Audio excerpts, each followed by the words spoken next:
Tiens, aujourd'hui on va lire ce tweet qui est en lien avec l'actualité par l'influenceur Aswan B. Personnellement, je ne le connais pas. Il a une certaine influence avec plus de 100 000 abonnés. Ça n'a rien de personnel. Je prends le sien un peu au hasard parmi des dizaines d'autres qui disent plus ou moins la même chose, quoi. Reformulé autrement. Le terroriste est un Saoudien apostat qui se la donne au porc, à l'alcool, soutient Israël et l'AfD, extrême droite allemande, mais dans le minuscule cerveau des droitards, le problème c'est l'islam. Bon alors, supposons que l'auteur de l'attentat à Magbourg soit réellement un apostat, islamophobe, bouddhiste, fan de yoga, de musique classique, vegan, scout. Allez, supposons que tout ça soit vrai. En quoi ça change le fait que l'islam pose vraiment problème en France? Parce que ce mec en particulier ne serait pas mousli, ça fait que Charlie Hebdo, Samuel Paty, Dominique Bernard, le Bataclan, ça n'existe plus.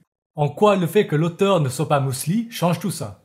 En quoi le fait que l'auteur de l'attentat de Magbourg ne soit pas mousli change au fait que les textes de cette religion disent qu'il faut crime paille les captives et des petites filles de 9 piges? Purée, mais c'est incroyable ce raisonnement complètement pété. Même en considérant que ce mec agissait au nom d'une idéologie, qu'on va appeler machin truc, quantitativement, c'est le jour et la nuit quoi. Faites donc un tableau avec 2 colonnes que vous allez remplir. D'un côté, on découvre que l'idéologie machin truc a fait des morts sur un événement, et de l'autre, on a la supposée religion de paix qui fait perdre la vie tous les jours, je dis bien tous les jours, à des dizaines, des centaines de personnes dans le monde. Et là, je ne parle même pas des altercations non létales. D'ailleurs, pour vous faire une idée en termes d'ordre de grandeur, je vous invite à consulter ce site. Si on traduit le nom du site, ça donne lareligiondepaix.com. C'est évidemment ironique. D'ailleurs, si la supposée religion de paix n'était pas un problème, pourquoi en prison il y a autant de mousselis? Peut-être parce que cette religion engendre un séparatisme identitaire plus important que les autres. En gros, des problèmes de compatibilité, quoi. Et ce n'est pas les exemples dans les textes qui manquent. Qui crie « In the name of Jesus Christ », il commence à dire « My wife, my daughter », je sais pas trop quoi, enfin je me souviens plus très bien. Et je réponds « Non, pas Jésus-Christ, t'as rien à voir avec Jésus-Christ ». Je lui dis, non, je gueule ça aussi, moi, t'as rien à voir avec Jésus-Christ, toi t'es le diable. Je lui dis ça, toi t'es le diable. Et c'est ce que j'ai dit le lendemain matin quand on m'a dit, mais qu'est-ce que vous en pensez d'un chrétien qui... Fatality. Le nom de Jésus-Christ, je lui disais, alors, je sais pas s'il est chrétien ou pas, à la limite, ça me regarde pas. Ce que je sais, c'est que ce qu'il a fait est fondamentalement anti-chrétien. On ne peut pas Fatality. des enfants qui sont l'innocence et la pureté même au nom de Jésus-Christ, qui lui-même s'est offert en sacrifice pour nous. Tu vois, c'est pas possible, c'est contre tout, c'est contre toute la Bible. On a eu des réponses à cette question depuis? Oui. Le dossier du gars est connu maintenant.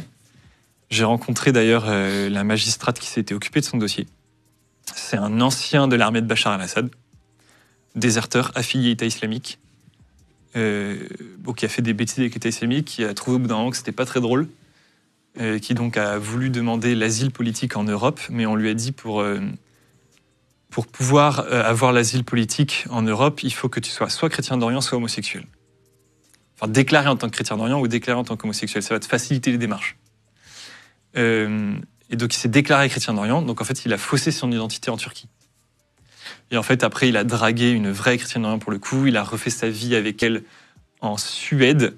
Mais la fille, au bout d'un moment, s'est rendu compte de la supercherie. Donc, ils ont eu quand même un gosse ensemble, etc. Il allait jamais à la messe. Il y a eu BFM TV a fait des enquêtes d'ailleurs sur place, etc. Ils sont allés voir, mais le type, vous l'avez déjà vu, machin, etc. Les chrétiens en Suède qui disent, bah non, on l'a jamais vu ce type, on sait pas qui c'est, enfin bref. Et donc, les autorités suédoises l'ont attrapé, ont regardé son dossier, ont fait, mais en fait, t'as rien à faire ici. Donc, il l'a expulsé. Il arrive en Suisse, il a fait la demande d'asile en Suisse. La Suisse lui a dit non. Il arrive en France, il a fait la demande d'asile en France. La France a dit non, mais il est resté en France. Et donc, il n'était pas catholique? Son dossier dit que non. Oh, quel hasard! Bon, sinon on peut aussi se pencher sur l'existence même de ce tweet. En réalité, ce genre de tweet ferait beaucoup moins de bruit si on augmentait de 5-10 points le QI de la population générale. Et je suis sûr que Aswan, avec son niveau d'influence, évidemment qu'il sait que ce soi-disant argument, c'est du caca. Évidemment qu'il est au courant des centaines de contre-arguments qu'il reçoit tous les jours. Il sait que ce qu'il dit dans son tweet est teubé, mais c'est suffisant pour ceux qui le lisent et qui n'ont pas une intelligence très élevée et dont il veut obtenir l'adhésion. Voyez ? Tous ceux qui font l'éloge de ce tweet, par des likes, des retweets ou autres, ils ont un niveau de raisonnement, un niveau d'intelligence au ras des pâquerettes, quoi. Alerte au Google! Ou alors ils participent volontairement à la désinformation. Je ne vois absolument rien d'intelligent dans ce tweet. Mais bon, il ne s'agit pas forcément de chercher à dire des trucs intelligents, ou pertinents, ou vrais. Il s'agit de se construire, conserver une audience avant tout. Arrête de nous raconter tes conneries.